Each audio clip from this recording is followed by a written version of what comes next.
Hello అండి, అందరికీ ముందుగా వినాయక చవితి శుభాకాంక్షలు. ఈ రోజు మా ఇంటికైతే కలకత్తా గంగమట్టితో చేసినటువంటి ఎకో ఫ్రెండ్లీ వినాయకుడు అయితే ఈ వినాయక చవితికి మా ఇంటికి వచ్చాడు. ఈ వినాయకుడిని ముందుగా మేము పూజ చేసుకునే విధానం ఎలా ఉంటుందంటే, మేము ముందుగా వినాయకుడిని తీసుకొచ్చి దానికి గంధంతో ఫుల్లుగా అప్లై చేసి దానికి బొట్టు పెట్టి వినాయకుడిని అయితే రెడీ చేసుకుంటాము. తరువాత దూదితో మేమే ఓన్గా ఆ జంజం అనేది రెడీ చేసి వినాయకుడికి వేసుకుంటాం అన్నమాట.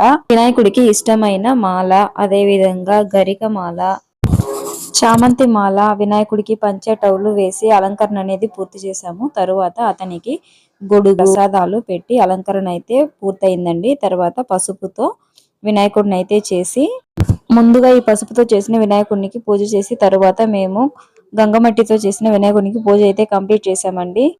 అదే విధంగా సాయంత్రం పూజ చేసుకుని వినాయకుడిని అయితే నిమజ్జనానికి తీసుకెళ్ళాము. Thank you for watching.